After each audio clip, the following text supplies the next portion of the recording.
The Great Pyramid of Giza rises from the desert sands like a mountain built by human hands.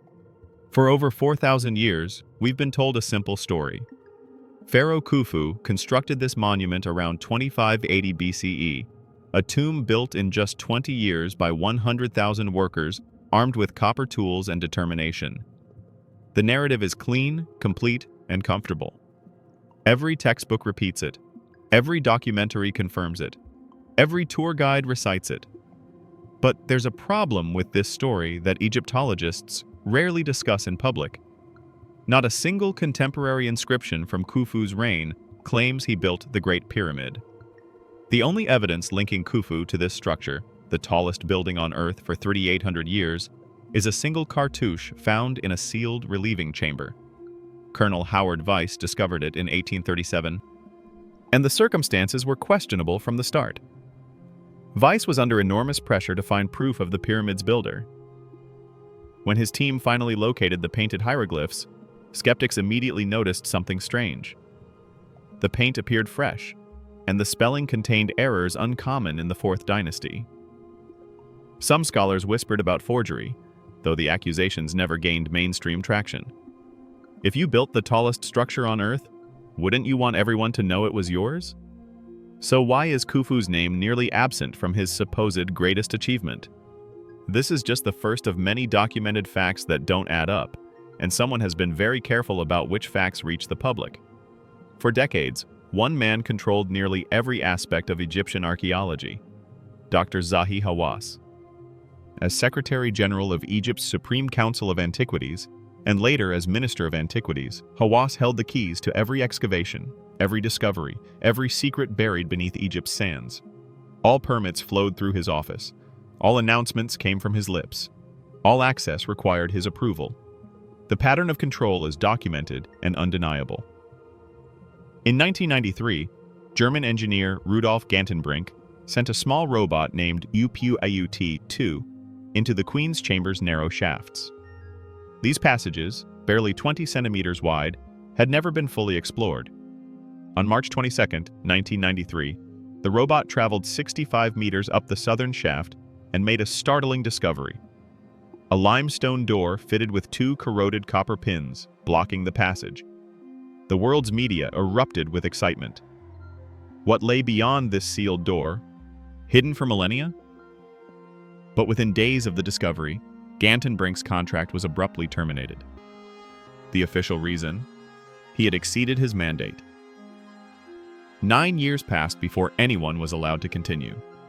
In 2002, National Geographic sponsored an expedition with a new robot called the Pyramid Rover. 10 million people watched live as the team drilled through the first door and inserted a fiber optic camera. The result? A small chamber 30 centimeters deep, and behind it, a second identical door with copper pins. The broadcast ended. No further exploration was announced. 22 years later, that second door remains unopened. Then came 2017, the Scan Pyramids project reported, in a peer-reviewed paper, that 3 independent muon detection teams observed a large, unexpected void above the Grand Gallery. The detection is robust and was reported in Nature, but the team framed interpretation cautiously and called for further study. This wasn't a small gap. This was a chamber the size of a commercial airliner, hidden inside the world's most studied monument. Hawass's response came swiftly. This is not a discovery. He suggested it might be just a construction gap, though the void's size and regularity made that explanation implausible. The Egyptian Ministry of Antiquities declared the findings preliminary and discouraged speculation. 7 years have passed. No physical exploration has been approved. The team continues to submit formal access requests annually. All are denied without a published scientific rationale. When scientific discovery is consistently halted at the moment of breakthrough, is that archaeology? Or is that something else? Before we explore what might be hidden, let's examine the official story and the cracks in its foundation. They've hidden sealed chambers for decades, ignored mathematical proof, and blocked every breakthrough the moment it surfaces. Most people will watch this and do nothing, choosing comfort over truth. Don't be one of them. Subscribe now or admit in the comments why you'd rather live in ignorance than face what's been buried. According to standard Egyptology, the Great Pyramid contains 2.3 million stone blocks. If constructed in 20 years, as traditionally claimed, workers would need to place 12 blocks per hour, 10 hours per day, every single day for 2 decades without pause. Each block averages 2.5 tons, though some granite blocks weigh 80 tons. Even with 100,000 workers, basic arithmetic reveals an impossible pace. 1 block positioned every 2 to 3 minutes, continuously, for 20 years. The tools available compound the problem. 4th Dynasty Egyptians worked with copper chisels, the hardest metal they possessed. In 2001, Cambridge University archaeologist Dennis Stocks conducted experimental archaeology, attempting to cut limestone with replica copper tools. His results were sobering. The chisels dulled after cutting just 1 to 2 centimeters of stone. Granite, with a Mohs hardness of 6 to 7, required exponentially more tool replacements. Stocks calculated that completing the Great Pyramid's granite work alone would require over 500,000 copper chisels, yet copper was extremely scarce in ancient Egypt, imported at great expense from Cyprus and Sinai. Then there's the transportation problem. The fine Tura limestone came from quarries 13 to 17 kilometers away across the Nile. The massive granite blocks traveled 800 kilometers upstream from Aswan. Despite a century of excavations around Giza, archaeologists have found no physical evidence of ramps, sleds, or lifting equipment at the scale required. Mark Lehner, one of the most respected Egyptologists, spent decades excavating the Giza Plateau, searching for evidence of the massive ramps that must have existed. He found nothing. Modern experimental attempts to move 2-ton blocks using ancient methods require over 50 workers per block, wooden sledges that break frequently, and carefully prepared paths. Multiply that by 2.3 million blocks, and the logistics become staggering. If we can barely replicate this using only the copper tools and natural materials available during the 4th Dynasty, how did they achieve it with such precision? And why won't officials allow full-scale reconstruction attempts using only 4th Dynasty technology? The engineering problems are just the beginning.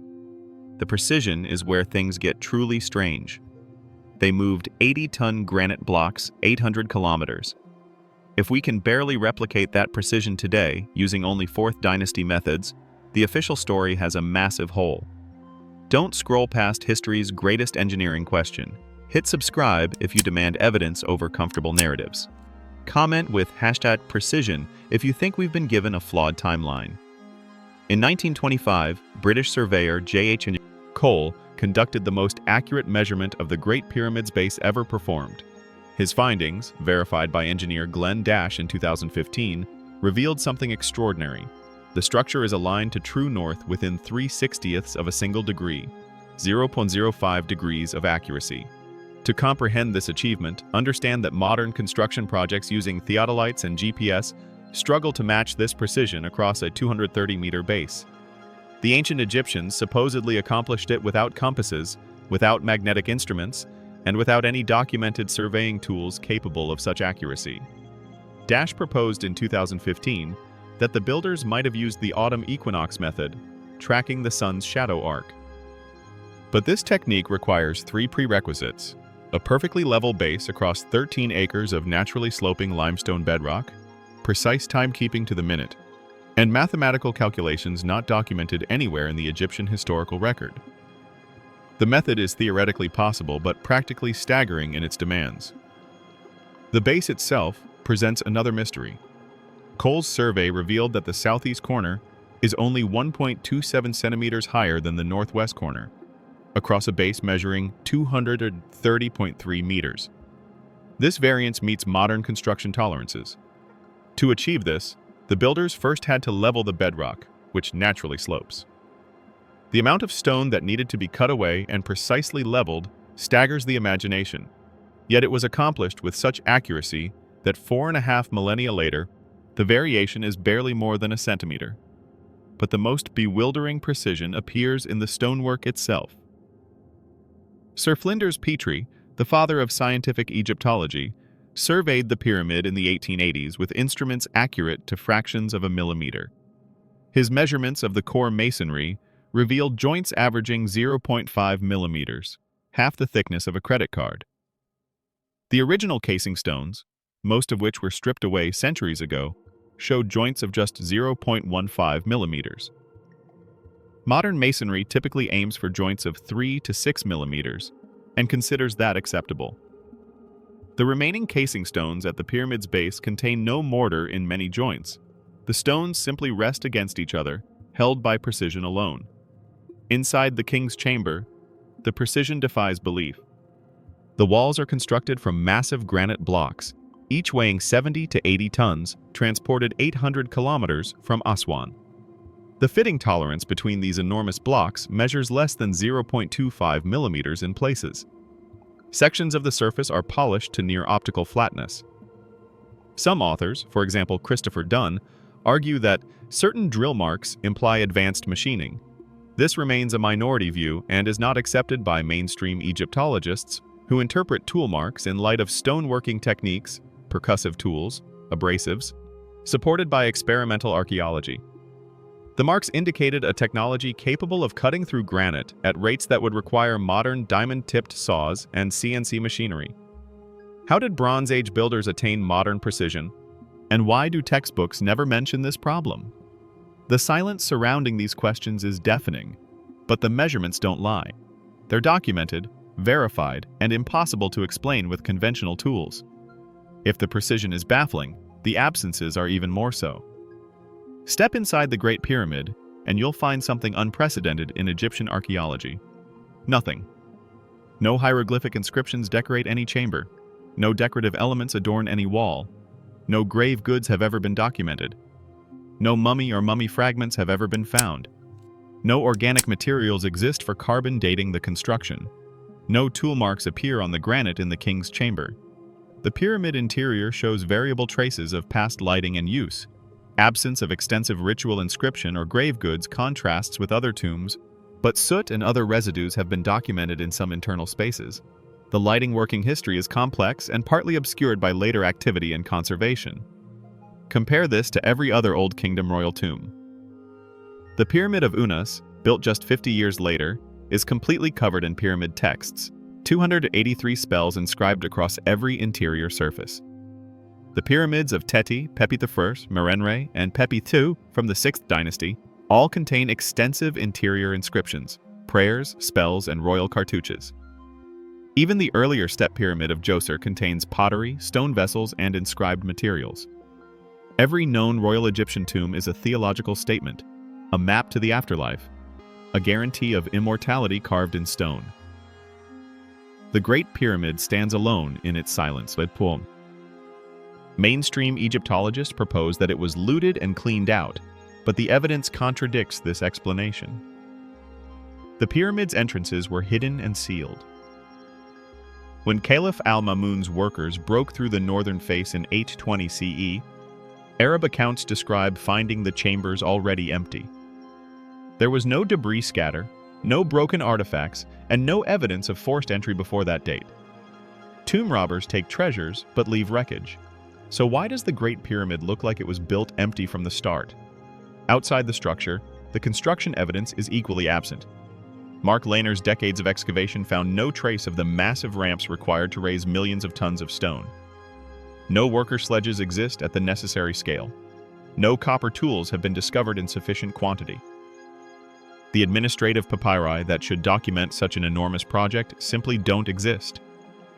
The Mirror Papyrus, discovered in 2013 and dating to Khufu's reign, mentions transporting limestone for Khufu's horizon, but it describes delivering casing stones, not the construction method itself. Later and smaller pyramids have extensive administrative records. We know the workers' names, their rations, and their shifts. But for the greatest construction project in ancient history? Silence. The absence of evidence where evidence should exist is itself evidence. Evidence that something fundamental about the accepted story is wrong. Yet perhaps the most startling evidence isn't what's missing, but what's hiding in plain sight. Mathematics. The Great Pyramid encodes mathematical relationships that shouldn't exist. Relationships that require knowledge ancient Egypt supposedly didn't possess. The original height of the pyramid measured 280 Egyptian royal cubits, or 146.6 meters. The base measured 440 cubits, or 230.4 meters. Divide the perimeter by the height. 1,760 divided by 280 equals 6.2857. This number is 2 pi, accurate to within 0.05%. Multiple independent surveys, Petrie in the 1880s, Cole in 1925, and Lehner in the 1980s, all confirm these measurements. The constant pi wasn't formally calculated to this precision until Archimedes in 250 BCE, over 2,000 years after the pyramid's supposed construction. The slope angle presents another mathematical impossibility. At 51 degrees 51 minutes, the pyramid's height-to-half-base ratio equals 1.618 phi, the golden ratio. This same ratio appears in the apothem-to-half-base measurement. The golden ratio wasn't formally described until Euclid in 300 BCE, yet here it is, encoded in stone from 2580 BCE. But the truly mind-bending encoding involves Earth's dimensions. Take the pyramid's height, 146.6 meters. Multiply by 43,200. The result is 6,333,120 meters. Earth's actual polar radius, 6,356,752 meters. The difference is 0.37%. Now take the base perimeter, 921.6 meters. Multiply by 43,200. The result is 39,813,120 meters. Earth's equatorial circumference? 40,075,000 meters. The difference is 0.65%. Why 43,200? This number is not arbitrary.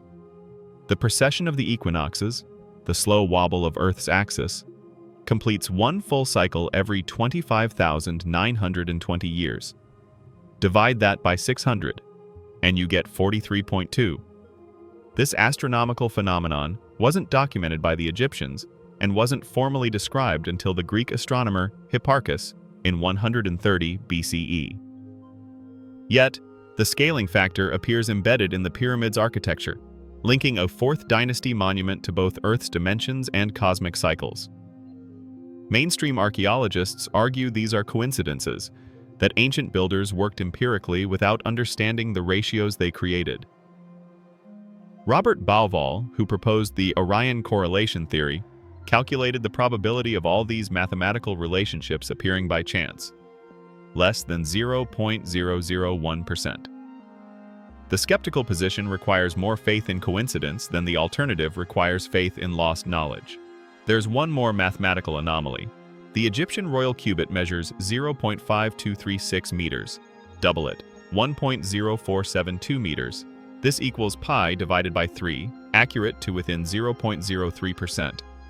If the cubit itself is defined by pi, then every measurement based on that cubit automatically incorporates the constant. The mathematics becomes not accidental but intentional, a system designed to encode universal truths in permanent stone. Can 3 separate universal constants, pi, phi, and Earth's exact dimensions, all appear in one structure by accident? And if not by accident, how did Bronze Age builders know these numbers? The mathematics doesn't answer these questions. They only make them more urgent. A 4,500-year-old structure contains Earth's exact dimensions and mathematical constants that weren't discovered for thousands of years. Yet most people will ignore this, pretending it's all just coincidence. Subscribe now before you forget, because forgetting is exactly how entire civilizations vanish. In March 1993, the world watched as a small robot climbed through darkness toward a mystery that would never be solved. The Queen's Chamber contains 2 shafts, each 20 centimeters square, sloping steeply upward through the pyramid's mass. Traditional Egyptology called them soul shafts, symbolic passages for the pharaoh's bay, his spiritual essence, to ascend to the stars. But Rudolf Gantenbrink's robot Oop You Out 2 wasn't searching for symbolism. It was mapping the physical reality. After traveling 65 meters up the southern shaft, the robot's camera revealed something unprecedented. A limestone block fitted precisely into the shaft, blocking further progress. 2 copper pins protruded from the stone, corroded, ancient, and utterly mysterious. Metal was precious in ancient Egypt, reserved for sacred or important purposes. Why place copper fittings in a passage no human could enter? A passage supposedly meant only for spirits? The discovery electrified the archaeological community. Here was proof that the pyramid contained sealed, unexplored spaces. What lay beyond that door? Gantenbrink requested permission to continue, but within days, his contract was terminated. The official explanation cited exceeding his mandate, though his mandate had been to explore the shafts. 9 years of requests, negotiations, and bureaucratic obstacles followed. Finally, in September 2002, National Geographic received permission for a new expedition. 10 million people tuned in to watch live as the Pyramid rover drilled a small hole through the first door and inserted a fiber optic camera. The feed showed a chamber 30 centimeters deep, and behind it, another door, identical to the first, complete with copper pins. The broadcast ended. The second door remains sealed to this day, 22 years later. The northern shaft from the Queen's Chamber tells the same story. The Pyramid rover also found it terminates in a sealed door with unexplained metal fittings. Both passages are blocked. Both are unexplored. Both raise the same question: why seal symbolic shafts? The King's Chamber shafts offer a contrasting mystery. These passages do exit to the pyramid's exterior, but they're also only 20 centimeters wide, too narrow for practical ventilation or human observation. Yet their astronomical alignments are precise and deliberate. The southern shaft points to Alnitak, Zeta Orionis, the brightest star in Orion's belt, as it appeared around 2450 BCE. The northern shaft targets Thuban, Alpha Draconis, the pole star of that era. These alignments required sophisticated astronomical knowledge and careful architectural planning to maintain accuracy through 60 meters of stone. 2 sealed doors discovered 9 years apart. Both times, exploration stopped immediately. Is that protection of antiquities or protection of a secret? The copper pins glint in robot photographs like silent sentinels guarding something we're not meant to find. The shafts extend into darkness, and at their end, ancient hands placed barriers that have held for 45 centuries. What were they protecting? On November 2nd, 2017, an international team of scientists published findings in Nature, one of the world's most prestigious peer-reviewed journals. The Scan Pyramids project had used muon radiography to peer inside the Great Pyramid without drilling, without contact, without any invasive procedure. Muons are cosmic ray particles that constantly rain down on Earth. They pass through empty space easily, but are absorbed by dense materials like stone. By placing muon detectors inside and around the pyramid, scientists could create an X-ray-like image of the structure's interior. 3 independent detection methods, placed in different locations, operated by different teams, all registered the same anomaly: a massive void directly above the Grand Gallery. The void extends at least 30 meters in length, with a cross-section similar to the Grand Gallery itself. The statistical confidence exceeded 99.9%. This was not a crack, not a small gap, not a construction irregularity. This was a chamber comparable in size to the pyramid's most impressive known feature, and no passage connects to it. No one knows how to enter it. No one knows what it contains. The Grand Gallery is an architectural marvel, a corbelled ceiling rising 8.6 meters high, ascending at a 26-degree angle, a masterpiece of ancient engineering. If the void above it possesses similar dimensions, it represents a major feature of the pyramid that has remained completely unknown for 45 centuries. The discovery should have triggered an immediate investigation. Instead, it triggered immediate suppression. Zahi Hawass held a press conference within days. This is not a discovery. He suggested the void might be a construction gap, though structural engineers pointed out that a void of this size would compromise the pyramid's stability if it were merely an accidental space. The Egyptian Ministry of Antiquities declared the findings preliminary, despite publication in Nature after rigorous peer review. 7 years have passed. The Scan Pyramids team continues to request permission for follow-up investigation.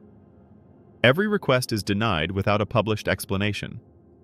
A chamber the size of a commercial airliner, confirmed by 3 independent methods, published in Nature, one of the world's most prestigious science journals. Why has there been complete silence for 7 years? What is the Ministry of Antiquities protecting? The void doesn't care about politics or national pride. It simply exists, hidden above the Grand Gallery, filled with air that hasn't circulated since the pyramid was sealed. Waiting. Sealed doors found in 1993. A massive hidden chamber confirmed in 2017, all blocked from exploration for decades. And yet, most will see this and move on like it doesn't matter. Don't let them bury the truth with your silence. Subscribe now, or write in the comments why you're willing to let history stay hidden forever. While robots and cosmic rays reveal hidden chambers, the Earth itself tells a story that challenges everything we think we know.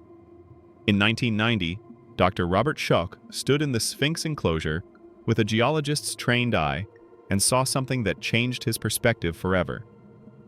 Schoch held a PhD in geology and geophysics from Yale University and had spent his career studying how rock weathered under different conditions. He understood stone the way Egyptologists understood hieroglyphs, and the stone was telling him the official story was wrong.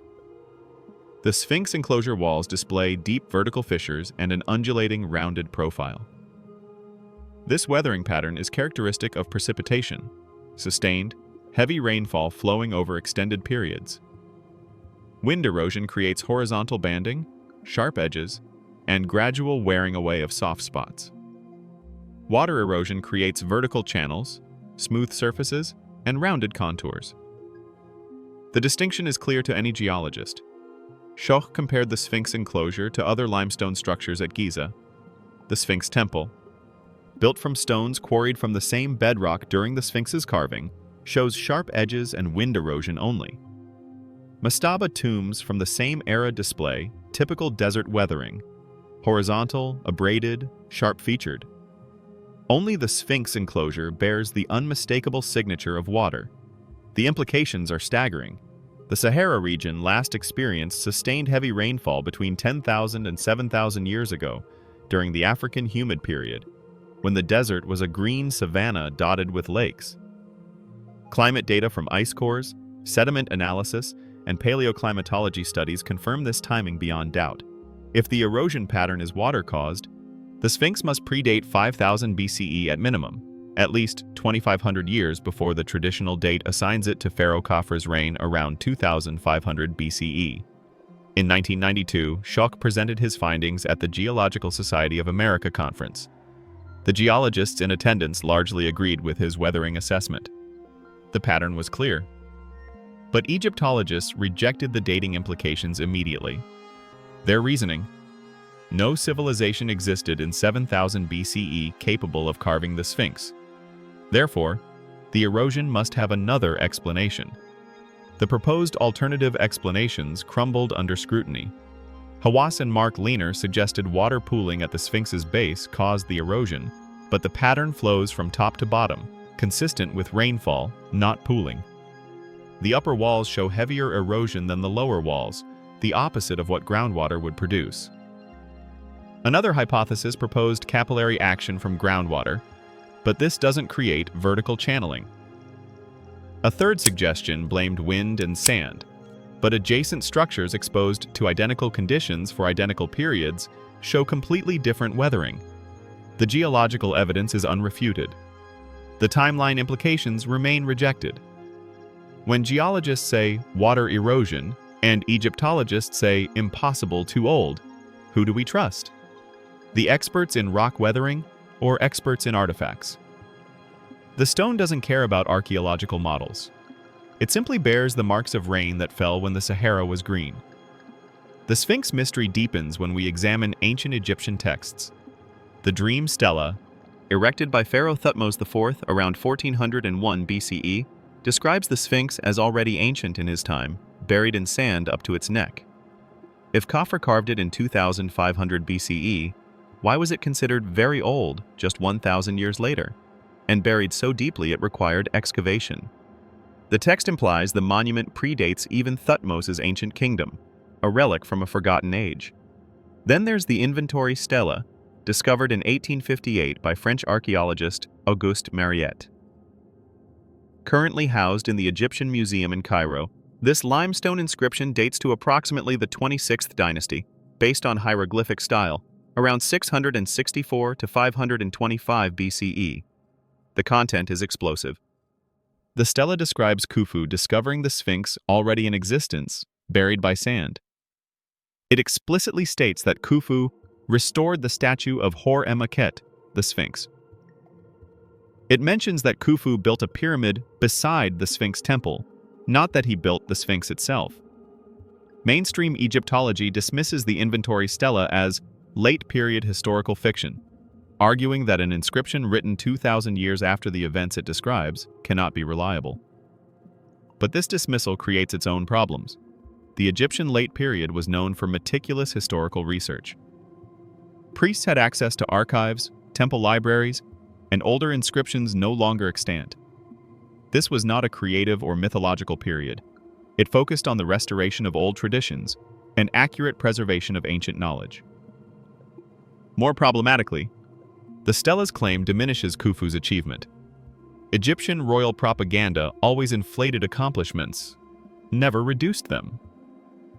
Why would later priests craft a fiction that portrays Khufu as merely restoring monuments rather than creating them? This works directly against the purpose of propaganda. The only logical reason to make such a claim is that it reflected genuine historical tradition, a memory that the Sphinx existed before Egypt's 4th dynasty. If Schoch's geological evidence is correct, the inventory stela's account becomes plausible rather than fictional. Archaeological and geological evidence would align, suggesting the Sphinx is a remnant from a pre-dynastic culture. Ancient Egyptians kept meticulous records. So why is this inscription dismissed as fiction when it's the only contemporary document that actually discusses the Sphinx's origin? The silence from the academic community is as revealing as the erosion on the stone. For decades, researchers have requested permission to investigate further, to use ground-penetrating radar around the Sphinx, to excavate beneath its paws where GPR has detected anomalies, to explore the geological evidence with modern technology. Every request passes through the Supreme Council of Antiquities. Every request requires approval from the same institutional gatekeepers, and every meaningful request is denied. In the 1990s, geophysicist Thomas DeBecke conducted ground-penetrating radar surveys around the Sphinx. His readings detected anomalies suggesting cavities and chambers beneath the monument's paws and behind the enclosure walls. The data indicated a rectangular void beneath the northwest paw area. DeBecke requested a permit for follow-up excavation, a standard archaeological procedure after GPR detection. The permit was denied. The official reason? Risk to monument integrity. Yet GPR is completely non-invasive, and careful excavation has been standard practice in Egyptology for over a century. After Gantenbrink's 1993 discovery, multiple research teams requested permission to continue exploring the sealed shafts. National Geographic waited 9 years.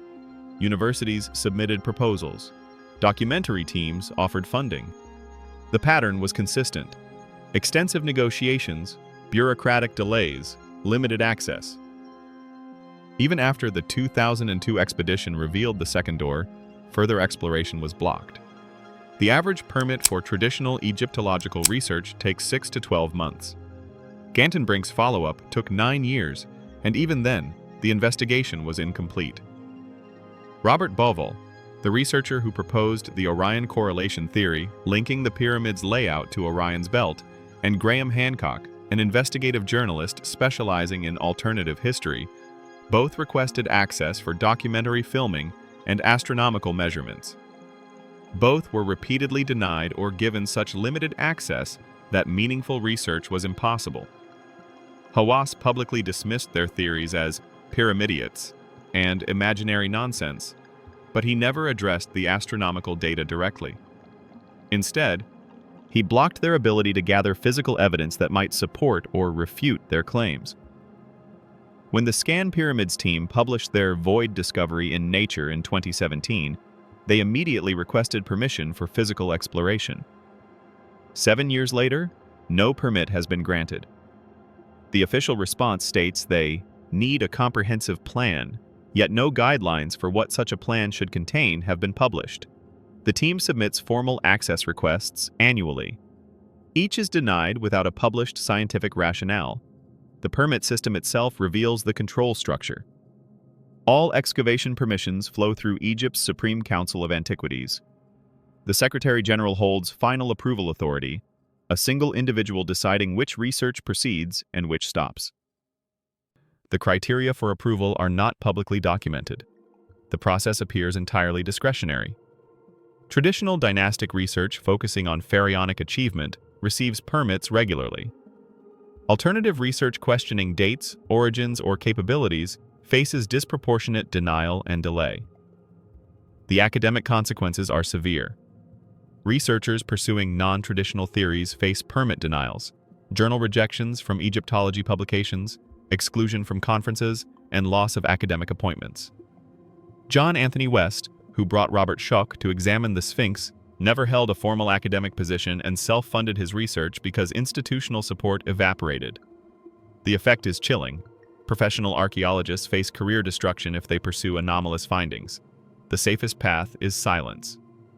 If the evidence is so easily explained away, why not grant access and prove the skeptics wrong? What's the harm in looking? The harm, it seems, is not to the monuments but to the narrative. A narrative worth billions. Egypt's tourism industry generates over $12 billion annually, according to pre-2020 statistics from the Egyptian Ministry of Tourism. Between 13 and 14 million tourists visit each year, and the Giza pyramids rank as the nation's #1 destination. Tourism accounts for 12% of Egypt's GDP. The entire economic model rests on a specific story. Egypt as the cradle of civilization, the pyramids as the ultimate achievement of human ingenuity and pharaonic power. The national identity component runs deeper than economics. Modern Egypt's cultural identity is inextricably tied to ancient heritage. Pharaonic history is taught in schools as a source of national pride. Government ceremonies are held at ancient sites, invoking 5,000 years of continuous civilization. To suggest that Egypt's greatest monuments might predate Egyptian civilization, or were built by an unknown predecessor culture, challenges not just history, but the very foundation of national identity. The UNESCO World Heritage designation adds international dimensions. The pyramids received World Heritage status in 1979, specifically as examples of Old Kingdom architectural achievement. If the dating or attribution changes fundamentally, the basis for that designation becomes questionable. UNESCO guidelines require sites to maintain the authenticity and integrity of their historical narrative. A radical reinterpretation could complicate international heritage status, affecting funding, protection, and global recognition. Academic institutions face their own pressures. Textbooks, curricula, and university Egyptology departments are built on the current chronological framework. Tenure decisions, publication records, and research grants all depend on mainstream acceptance. A major revision would require admitting decades, even centuries, of error, calling into question the credibility of entire academic disciplines. The reputational risk is enormous. Thousands of publications cite current dates. Careers have been built on specific interpretations. The institutional inertia resists change not because the evidence is weak, but because the consequences of change are profound. The control structure ensures compliance. Physical access to all sites is controlled by the Egyptian government. Antiquities laws prohibit the removal of any artifacts or samples. All official announcements flow through the ministry. Media access requires government approval. This creates a single source control over both the narrative and the evidence itself. Financial incentives reinforce the pattern. Major grants come from institutions that support traditional research. Museum collections derive value from authenticated provenance based on current timelines. Publishing houses relegate alternative theories to non-academic presses. Documentary funding from major networks requires establishment approval to film on site. When billions of dollars and national identity depend on a specific story being true, how much objectivity can we really expect? The question isn't rhetorical. It's a documented pattern of economic and political factors overriding scientific inquiry. But what do the anomalies actually tell us? Strip away speculation, ignore sensational theories, and examine only what we know for certain. The precision exceeds documented capability. The alignment to true north within 0.05 degrees and joints measuring sub-millimeter tolerances are verified by multiple independent surveys spanning over a century. These are not disputed facts. They are measured realities. Mathematical relationships exist in the structure's dimensions. The ratios encoding pi, phi, and Earth's dimensions are calculable from verified measurements. The probability of all these relationships occurring by coincidence is statistically negligible. The construction timeline is problematic. 12 blocks per hour for 20 years straight is simple arithmetic. The numbers don't work with the tools and methods documented for the period. There is no contemporary builder identification inside the pyramid. The absence of inscriptions, decorations, and artifacts is archaeologically verified. Every other royal tomb contradicts this pattern. Hidden features have been confirmed. Sealed doors found by robots and a massive void detected by Mynd radiography are documented discoveries published in peer-reviewed contexts. Water erosion patterns appear on the Sphinx enclosure. This is a geological observation made by credentialed experts using standard geological analysis. Systematic exploration barriers exist. Multiple permit denials are matters of public record, documented across decades. These facts require logical conclusions. Either ancient Egyptians possessed knowledge and technology not reflected in any other artifacts they created, or the structures are older or of a different origin than attributed. Either all mathematical relationships are coincidental, with a probability under 0.1%, or the builders intentionally encoded specific ratios. Either construction was achieved with undiscovered methods, or the timeline and labor estimates are fundamentally wrong. Either the Great Pyramid was built as a tomb with zero typical tomb features, or its purpose was something other than burial. Either sealed doors and hidden voids are insignificant, or exploration is being prevented for non-scientific reasons. What we don't know but should is answerable with existing technology. What's behind the sealed doors could be discovered with the same robot technology used in 2002. What's in the 2017 void could be mapped using current muon radiography refinements. What the GPR anomalies beneath the Sphinx represent could be determined through careful excavation. How the precision was achieved could be tested through experimental archaeology.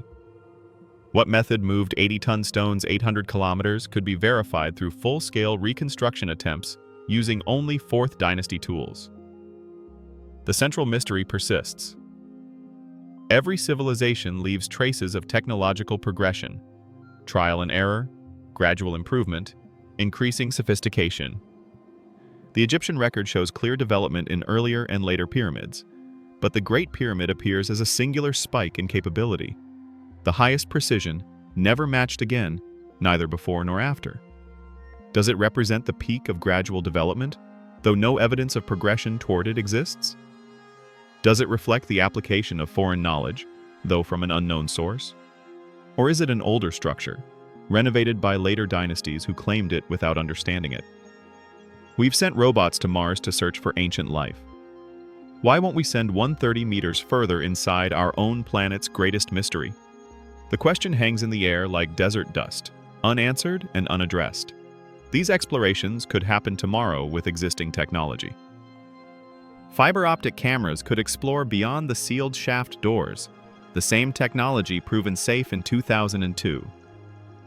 Refined muon radiography could map the void's precise boundaries without any physical contact. Ground-penetrating radar could scan beneath the Sphinx with zero invasive impact. Three-dimensional laser scanning could analyze all surfaces without touching them. Full-scale experimental archaeology could test whether 4th Dynasty tools can achieve documented precision. These investigations would definitively answer decades of speculation. The sealed doors would reveal what lies in hidden chambers. The void would be identified as either an architectural space or a construction gap. The Sphinx anomalies would confirm or refute the erosion explanation beyond a reasonable doubt.